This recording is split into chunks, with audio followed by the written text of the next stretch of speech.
Assalamualaikum warahmatullahi wabarakatuh. Jumpa kembali di channel Ngulik Horor. Channel ini menceritakan tentang kisah-kisah misteri. Pada kesempatan kali ini saya akan membawakan kisah misteri yang diambil dari YouTube-nya Ngulik Misteri dan ditulis oleh Edna Villa. Kalian juga dapat mengunjungi YouTube-nya Ngulik Misteri ya. Nanti link saya akan sediakan di kolom deskripsinya. Oh ya, di dalam cerita ini, nama dan tempatnya disamarkan semua ya, untuk menjaga privasi pihak yang terlibat di dalamnya. Yuk daripada kita lama-lama, langsung saja kita simak ceritanya. Bismillahirrahmanirrahim. Kali ini saya akan membawakan kisah misteri yang berjudul Tukang Proyek yang Dijadikan Tumbal Jembatan. Seperti apa kisahnya? Mari kita kulik ceritanya. Kali ini saya ingin menceritakan kisah yang dialami oleh salah satu pekerja proyek jembatan yang bekerja di luar kota. Pengalaman dari narasumber sebut saja namanya Wito. Sebelum dirinya ini berangkat bekerja proyek, Wito mengajak salah satu tetangganya yang kebetulan baru lulus sekolah. Dan tetangganya ini tidak melanjutkan ke jenjang selanjutnya. Salah satu pemuda yang masih belia, sebut saja namanya Rian. Nah, proyek yang akan dikerjakan ini adalah proyek jembatan. Sebelum jembatan itu dibuat, Wito yang menyaksikan secara langsung ketika mandornya yang mendatangi paranormal untuk memberikan sesaji di salah satu sungai yang akan dibangun jembatan. Dengan berbagai sesaji, salah satunya kepala kerbau yang sebagian dagingnya itu dibagikan ke warga sekitar. Dan kepala kerbaunya itu dibuat sesaji yang nantinya akan ditaruh di hantaran sungai, di mana jembatan itu akan dibuat. Wito yang melihat dan menyaksikan bosnya dan paranormal itu sedang menaruh sesaji di hantaran sungai sembari membaca mantra. Tujuan utamanya agar proses pembuatan jembatan itu diberikan kelancaran.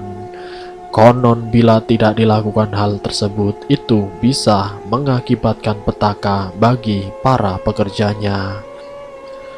Kepala kerbau yang sudah disajikan dan juga mantra-mantra yang dibacakan tidak berselang lama dialirkan ke sungai dan dibiarkan tenggelam bersama sesaji yang lainnya. Dan singkat ceritanya di lain hari, proyek jembatan pun mulai dikerjakan.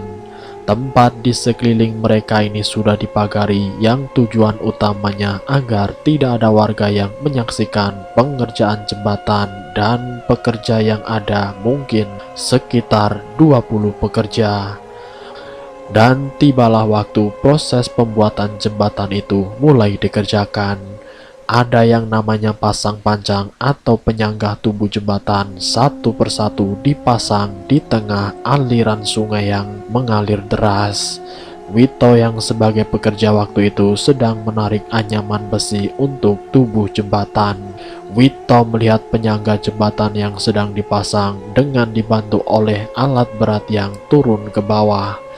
Disitulah Wito melihat ada satu hal yang membuat Wito terkejut. Saat di tengah-tengah pemasangan penyangga jembatan, Wito seperti melihat ada wajah yang sangat dia kenal. Loh, kenapa wajah Rian ada di sana? Bukannya dia ada di sebelah kiri atas. Tapi kok, mana mungkin ada di bawah dekat sungai. Sementara sungai itu mengalir sangat deras. Wito bergumam dalam hati. Wito yang memang sedang merakit besi di sekelilingnya itu memang tidak ada Rian. Wito yang melihat Rian seakan-akan berdiri di dekat tiang panjang yang sedang dipasang, dan itu tepat berada di tengah-tengah.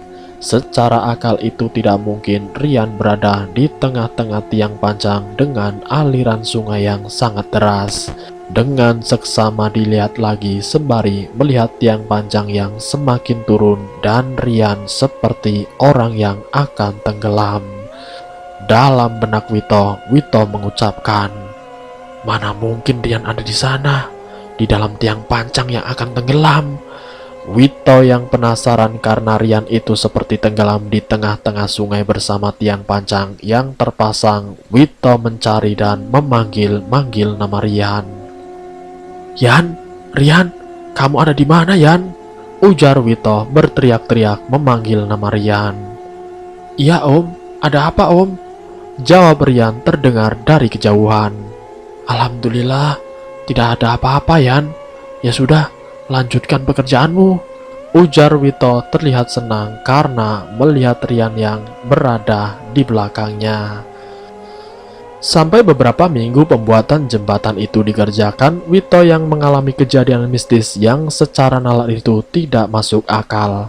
Setelah Wito melihat tubuh Rian yang tenggelam bersama tiang pancang, hari berikutnya Wito melihat ada sosok wanita yang berbaju hijau. Dan sosok itu berdiri di tepi sungai yang seakan-akan melihat dan mengawasi para pekerja termasuk dirinya. Coba kalian lihat di tepi sungai itu, ada wanita berbaju hijau yang sedang mengawasi kita," ujar Wito kepada teman-teman sekerjanya. "Hah? Mana ada wanita berbaju hijau di sana? Di sana tidak ada apa-apa. Kamu itu ngawur saja, Wit," jawab salah satu temannya. Wito yang mendengar jawaban dari rekan kerjanya bingung sendiri. Jelas-jelas itu ada sosok wanita berbaju hijau. Tapi kenapa semuanya tidak melihat sosok tersebut? Ujar Wito menjelaskan kepada temannya. "Sudahlah Wit, lanjut saja kerjanya. Tidak usah dipikirin. Itu cuma halusinasi kamu saja. Kamu tidak usah ngaco dan tidak usah aneh-aneh. Di sana itu tidak ada apa-apa," jawab salah satu temannya agar Wito tidak menghiraukan apa yang sedang dilihatnya. Akhirnya Wito melanjutkan pekerjaannya karena memang pekerjaan mereka harus segera diselesaikan dan pengecoran tubuh jembatan ini memang sudah setengah tepat di tengah-tengah jembatan. Namun saat Wito ini sedang menyelesaikan merakit anyaman besi, tiba-tiba Wito merasakan hembusan angin yang kencang membuat bulu kuduknya merinding. Wito yang berada di atas jembatan tepat di tengah-tengah tiang pancang itu merasakan hawa yang aneh yang membuat dirinya merasa ketakutan. Padahal Wito dikenal bukan orang yang penakut, tapi dia memilih untuk berganti tempat dengan rekan kerjanya. "Kang, pindah sini Kang, gantian dengan aku," pinta Wito kepada temannya. "Loh, memangnya kenapa Wit?" tanya temannya penasaran. "Tidak apa-apa kok, sini Kang, tukar tempat saja," jawab Wito. Dan setelah berpindah tempat, Wito pun tidak lagi merasakan hawa yang mengerikan. Lalu kemudian Rian pun menggantikan Wito di tengah-tengah tiang pancang itu. "Yan, sana kamu gantikan Kang Wito, lanjutkan pengecorannya dan ratakan," pinta salah satu mandornya. Wito yang melihat Rian meratakan cor-coran itu merasa kalau Rian itu ada di antara tiang pancang bersama dengan cor-coran yang diratakan. Dan Wito melihat seperti ada kaki Rian yang tenggelam dengan cor-coran itu. Wito yang melihat itu tidak percaya sama sekali karena pada kenyataannya Rian masih memakai sepatu, masih bisa berjalan dan masih bekerja seperti biasanya. Semenjak melihat Rian yang seakan-akan tenggelam bersama tiang pancang dan melihat sosok wanita berbaju hijau, perasaan Wito semakin gelisah tidak tenang, seperti akan terjadi sesuatu saja. Wito juga merasakan hawa yang aneh yang membuat seluruh tubuhnya merinding. Di keesokan harinya, Wito yang sedang membereskan sebagian bahan bangunan tidak sengaja melihat tengkorak yang tertimbun di bawah bahan bangunan. Tidak hanya ada tengkorak saja, tapi juga ada sepasang pakaian yang berlumuran darah. Setelah dilihat secara jeli, sontak saja Wito terkejut. "Loh, ini kan pakaian yang kemarin Rian pakai, kok tertimbun di sini?" Dengan keterkejutannya dan juga kebingungannya, Wito mencoba berpikir positif dan tetap tenang. Lalu kemudian Wito pun melanjutkan pekerjaannya. Saat tepat di tengah-tengah tiang panjang yang sedang dicor, karena memang ada 3 tiang panjang yang sedang dipasang, yang tujuannya agar jembatan itu bisa melengkung. Lagi dan lagi, Wito melihat sosok Rian yang berada di bawah tiang panjang dengan baju yang seperti berlumuran darah. Astagfirullahaladzim, kenapa ini? Kenapa dari kemarin aku melihat Rian yang pada kenyataannya Rian masih baik-baik saja? Sampai singkat ceritanya, pengecoran itu pun selesai. Saat Wito membuat samping jembatan yang dilakukan juga oleh para pekerja yang lainnya, Wito merasakan hawa yang begitu mengerikan. Seakan-akan ada yang ingin menariknya. Dan Wito pun dengan jelas melihat ada kaki yang tenggelam. Sini, sebentar. Kamu melihat ada kaki yang tenggelam tidak? Ujar Wito kepada temannya. Yang benar saja kamu, Wit. Di mana memangnya? Tanya temannya penasaran. Itu loh, di bawah sana. Tunjuk Wito tepat di mana kaki itu terhanyut di aliran sungai. Di mana? Aku tidak melihat apa-apa. Tidak ada yang aneh. Hanya ada aliran sungai yang mengalir deras, serta beberapa kayu yang ikut terhanyut. Jawab temannya yang tidak melihat kejadian yang aneh. Wito yang mendengar itu sempat tidak percaya. Kenapa hanya dirinya saja yang melihat hal tersebut? Sudah, kita lanjut kerja saja, Wit. Tidak usah kau hiraukan, kata temannya Wito. Pembangunan jembatan yang ditarget dalam 1 bulan harus selesai, membuat semua pekerja harus giat dalam bekerja. Namun tiba-tiba tiang besi yang akan ditaruh sebagai sandaran untuk orang-orang yang berjalan kaki itu secara tidak sengaja yang diturunkan lewat ekskalator itu terlepas mengenai badannya Rian. Sebagian pekerja yang melihat kejadian itu sempat berteriak, "Awas Yan, awas, minggir, minggir!"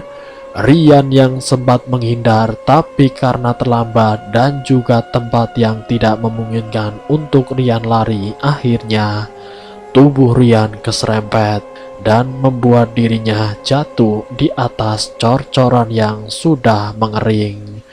Rian yang tidak memakai helm pengaman yang mengakibatkan kepalanya terbencur cor-coran. Dan Rian pun mengalami pendarahan di kepala bagian belakang. Para pekerja yang melihat Rian yang terjatuh karena tertimpa tiang kemudian berteriak memanggil nama Wito. "Wit, Wito, Rian ketimpa tiang, Wit!" Semua pekerja yang mendengar teriakan dari salah satu temannya Wito sontak saja kaget dan langsung meninggalkan pekerjaannya. Bergegas melihat kondisi Rian yang sudah terkulai lemah tidak berdaya. Ekskalator yang membawa tiang besi itu seketika dihentikan. "Kamu bekerja itu yang hati-hati, di bawah itu ada orang," bentak Wito kepada sopir ekskalator. "Maaf, saya tidak tahu, Wit. Tadi itu ekskalatornya seperti terlepas sendiri dan saya tidak bisa mengendalikan. Sekali lagi saya minta maaf, Wit," jawab supir ekskalator memohon.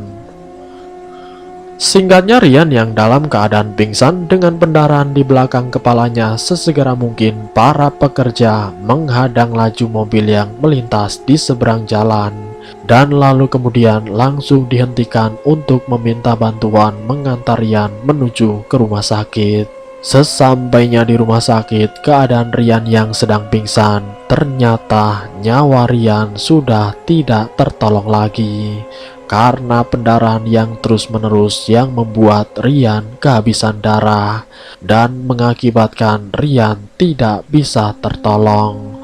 Rian meninggal dunia di dalam perjalanan menuju rumah sakit.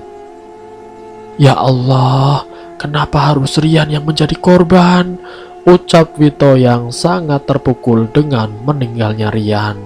Dirinya yang mengajak Rian bekerja, tapi pada kenyataannya Rian yang menjadi korban dari proyek jembatan.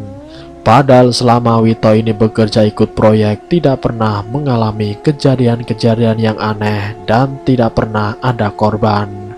Wito pun bingung bagaimana caranya harus menyampaikan kepada keluarganya Rian, karena Wito sudah diberikan amanah oleh orang tuanya Rian. Orang tuanya Rian, sebelum Rian berangkat ikut Wito bekerja, orang tuanya sempat menitipkan kepada Wito, "Tolong jaga Rian ya Wit, saya titip Rian kepada kamu." Itu adalah kata-kata dari orang tuanya Wito. Wito pun kebingungan harus bagaimana menyampaikan kabar duka tersebut. Lalu kemudian mandor yang ada di situ menyarankan agar secepatnya menelpon orang tuanya Rian, agar orang tuanya Rian diberitahukan kabar duka tersebut. Lewat dari sambungan telepon, akhirnya orang tuanya mendengarkan kabar kalau anaknya mengalami kecelakaan kerja yang membuat Rian harus meninggal dunia. Sontak saja orang tuanya Rian menangis histeris, tidak menyangka anaknya yang masih belia meninggal dunia. Singkat ceritanya, jenazah Rian akhirnya diantarkan ke rumah duka dengan mobil pribadi milik mandornya. Dan sampai singkatnya di halaman rumahnya Rian, seluruh keluarganya berteriak histeris, "Rian, Rian, kamu kenapa nak?" Isak orang tuanya Rian. Wito yang membawa jenazah Rian yang sudah dipeti, yang dibantu oleh beberapa tetangga. Dan Wito pun sempat ditanya oleh orang tuanya Rian, "Apa yang sebenarnya terjadi sampai Rian meninggal dunia, Wit?" Orang tuanya yang menghampiri Wito meminta penjelasan apa yang sebenarnya terjadi. Wito yang diduduki dikelilingi oleh keluarganya Rian. Bukannya Wito mengaitkan semua kejadian yang dilihatnya di awal saat dia melihat sosok Rian yang seperti tenggelam di tiang panjang. Bukan maksud Wito untuk mengaitkannya, tetapi pada kenyataannya Wito yang mengungkapkan segala unek-uneknya dan apa yang dia lihat selama bekerja di proyek jembatan. Mungkin karena Rian sebagai pekerja yang paling muda yang masih perjaka di antara para pekerja yang lain, mungkin itulah sebagai syarat proses pembuatan jembatan yang harus ada tumbal. Orang tuanya yang mendengar cerita dari Wito memahami kalau sebuah jembatan yang dibangun tidak mungkin mulus begitu saja tanpa adanya korban atau tumbal. Sebagai orang tua memang meyakini dan percaya dengan hal-hal yang berhubungan dengan pembangunan jembatan, apalagi di daerah terkenal dan kota-kota besar itu sangat rawan.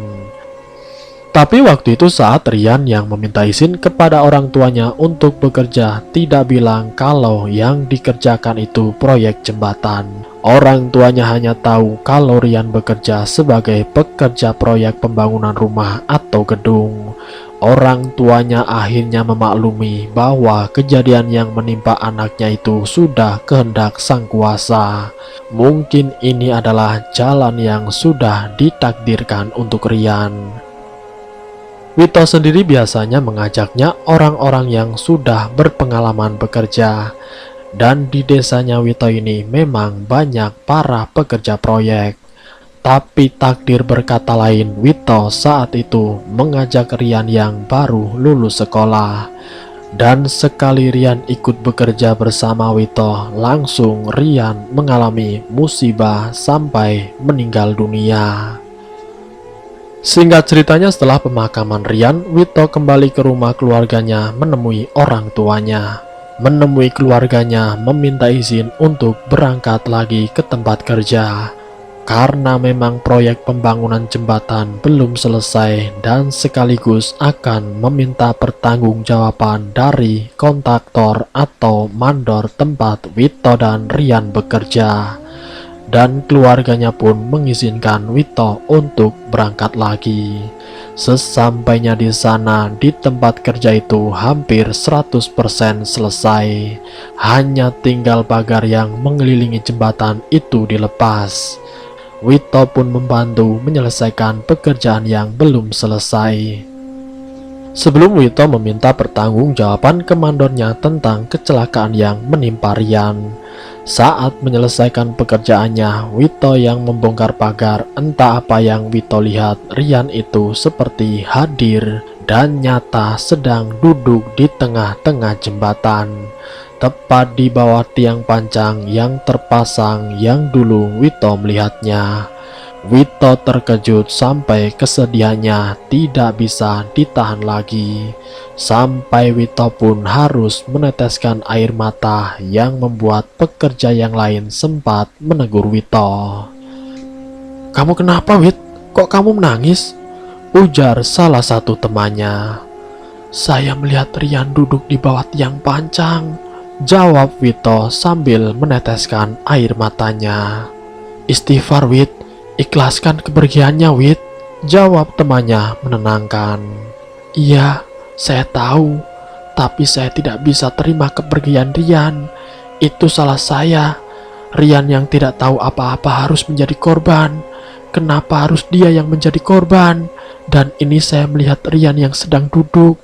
Saya membayangkan, dulu saya pernah melihat Rian saat saya sedang merakit anyaman besi untuk tubuh jembatan. Saat pemasangan tiang pancang di tengah-tengahnya itu, saya secara langsung melihat Rian. Antara percaya atau tidak, tubuhnya Rian itu ikut tenggelam bersama tiang pancang yang ditanam di tengah-tengah jembatan. Dan dari apa yang saya lihat dulu, ternyata kejadian itu harus nyata terjadi, bahwa yang menjadi korban bekerja jembatan itu adalah Rian. Kepala kerbau yang disajikan itu hanyalah simbol, tapi pada kenyataannya, manusialah yang akan dijadikan korban jembatan ini," Wito menjelaskan kepada teman-temannya. "Astagfirullah, Kang, sadar Kang, sadar," ujar temannya menyadarkan Wito. "Ya sudah, ayo kita lanjut bekerja." Akhirnya Wito pun melanjutkan pekerjaannya sampai selesai. Dan setelah itu Wito pun menemui mandornya untuk meminta pertanggungjawaban tentang Rian yang mengalami kecelakaan. Lalu kemudian mandornya pun memberikan santunan sesuai perjanjian yang telah disepakati. Singkat ceritanya, setelah santunan itu diserahkan kepada orang tuanya Rian, para pekerja termasuk Wito dan juga mandornya mengunjungi dan berziarah ke makam Rian. Semua teman-teman seprofesinya mendoakan di makam Rian. Semoga arwah Rian bisa tenang dan bisa diterima di sisi Allah Subhanahu wa Ta'ala. Dan selesai. Dari kisah ini menjadikan wawasan, menjadikan pemahaman tentang jembatan yang mitosnya itu ada tumbalnya. Itu memang bukan mitos, tapi itu fakta yang dialami oleh Wito, yang mengalaminya sendiri, bahwa kecelakaan kerja itu adalah sebagian tumbal dari proses pembuatan jembatan yang Wito kerjakan. Semoga kita semua dijauhkan dari hal-hal yang tidak kita inginkan. Semoga kita semua selalu tetap dalam lindungan Allah Subhanahu wa Ta'ala. Dan semoga cerita ini bisa bermanfaat. Terima kasih untuk kalian yang sudah mampir di channel kami. Jika kalian tertarik dengan video kami, silahkan tekan tombol like, share, dan komen. Tekan subscribe untuk mengikuti video-video kami yang selanjutnya. Wassalamualaikum warahmatullahi wabarakatuh.